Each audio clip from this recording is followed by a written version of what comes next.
ಬಸವನ ಬಾಗೇವಾಡಿ ಪಟ್ಟಣದಲ್ಲಿ ಅಧಿಕೃತ ದಸ್ತು ಬರಹಗಾರರ ಕ್ಷೇಮಾಭಿವೃದ್ಧಿ ಟ್ರಸ್ಟ್ ವತಿಯಿಂದ ವಿವಿಧ ಪೇಪರ್ಲೆಸ್ ಮತ್ತು ಆನ್ಲೈನ್ ಪ್ರಕ್ರಿಯೆ ಬೇಡಿಕೆಗಳನ್ನು ಮುಂದಿಟ್ಟುಕೊಂಡು ಪ್ರತಿಭಟನೆ ನಡೆಸಲಾಯಿತು.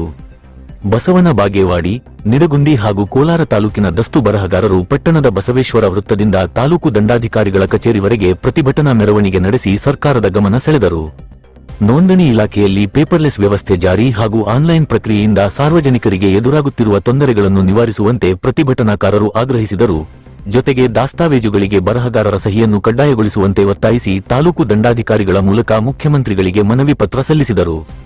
ಈ ಪ್ರತಿಭಟನೆಯಲ್ಲಿ ಟ್ರಸ್ಟ್ ಅಧ್ಯಕ್ಷರಾದ ಸುರೇಶ ಹಾರಿವಾಳ, ಅಶೋಕ್ ಹಾರಿವಾಳ, ಅರವಿಂದ್ ಕುಲಕರ್ಣಿ, ಉಮೇಶ್ ಹಾರಿವಾಳ, ಪಾರೀಶ್ ಹೊಸಮನಿ, ಶಿವಾನಂದ ಸಜ್ಜನ, ಶರಣು ಚೌರಿ, ರಾಜು ಅಳ್ಳೊಳ್ಳಿ, ದೇವನಗೌಡ ಬಿರಾದಾರ, ಸಂಗನಗೌಡ ಪಾಟೀಲ್, ಚಿದಾನಂದ ಅಂಗಡಿ, ಶ್ರೀಶೈಲ ಬುಯಾರ್ ಸೇರಿದಂತೆ ಅನೇಕರು ಭಾಗವಹಿಸಿದ್ದರು.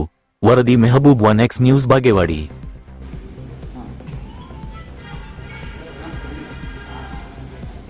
ಸುಧಾರಣೆಯಾಗಿ ಇವತ್ತು ಜನಸಾಮಾನ್ಯರಿಗೆ ಮತ್ತು ರೈತರಿಗೆ ಕಂಟಕವಾಗಿ ಪರಿಣಮಿಸಿದೆ.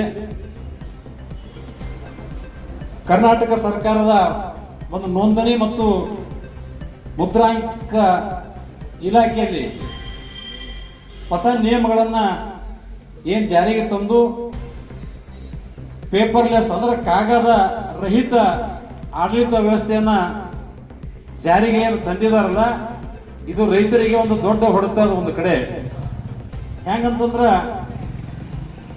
ಯಾವುದೇ ಒಂದು ಇವತ್ತ ಉಪನೋಂದಣಾಧಿಕಾರಿ ಕಚೇರಿಗೆ ಹೋದಾಗ ಖರೀದಿ ಪತ್ರ ಇರಬಹುದು, ವಾಟ್ನಿ ಪತ್ರ ಇರಬಹುದು, ಬಕ್ಷೀಸ್ ಪತ್ರ ಇರಬಹುದು, ಯಾವುದೇ ಒಂದು ಕೆಲಸಗಳನ್ನ ಆ ಕಚೇರಿಗೆ ಮಾಡ್ಕೊಳ್ಳಿಕ್ ಹೋದಾಗ ರೈತರಿಗೆ ಯಾವುದೇ ಒಂದು ಆಧಾರ ಒಂದು ಪತ್ರ ಸಹಿತ ಕೊಡಂಗಿಲ್ಲ.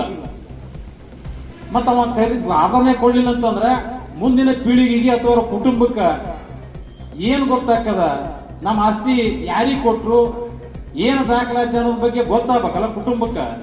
ಮತ್ತೆ ಏನು ದಾಖಲೆನೇ ಇಲ್ಲ, ದಾಖಲೆ ರಹಿತ ಇವತ್ತು ಆಡಳಿತ ಮಾಡ್ತಾರಪ್ಪ ಅಂತಂದ್ರೆ ಮುಂದೆ ಎಷ್ಟು ಸಮಸ್ಯೆ ಆಗ್ತದ ಅನ್ನೋ ಬಗ್ಗೆ ಸರ್ಕಾರ ಅರ್ಥ ಮಾಡ್ಕೋಬೇಕು.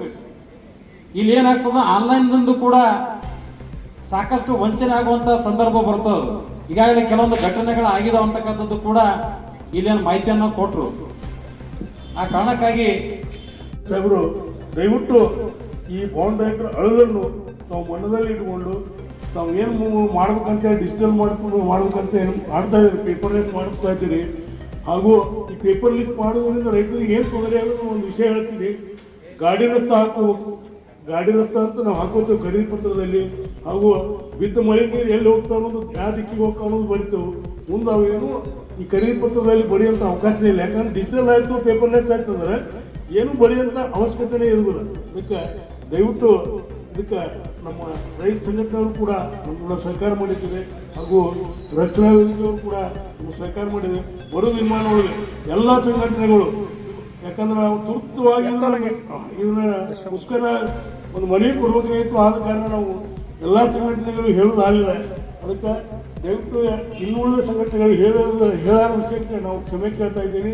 ಅದಕ್ಕೆ ಬರೋ ನಿರ್ಮಾಣಗಳು ಇವೆಲ್ಲ ಡಿಜಿಟಲ್ ಮತ್ತು ಪೇಪರ್ಲೆಸ್ ತೆಗೆದು ಯಥಾಸ್ಥಿತಿ ಮೊದಲು ಹೇಗಿತ್ತು ಹಾಗೇ ನನಗೆ ಮುಂದುವರ್ಸ್ಕೊಂಡು ಹೋಗ್ಬೇಕಂತೇಳಿ ಕಂದಾಯ ಸಚಿವರಲ್ಲಿ ನಾನು ಮನವಿ ಮಾಡಿ, ಹಾಗೂ ಈಗ ನಮ್ಮ ಹಿರಿಯರು, ನಮ್ಮ ರೈತ ಸಂಘದ ಮುಖಂಡರು, ಹೋರಾಟಗಾರರಂತ ಅರವಿಂದ್ ಕುಲಕರ್ಣಿ ಅವರು ಈ ಸಭೆಯನ್ನು ಉದ್ದೇಶಿಸಿ, ಮುಷ್ಕರ ಉದ್ದೇಶಿಸಿ ಒಂದು 4 ಮಾತುಗಳನ್ನು ಹೇಳಬೇಕಂತ ಅವ್ರು ಕೇಳ್ಬೋದು.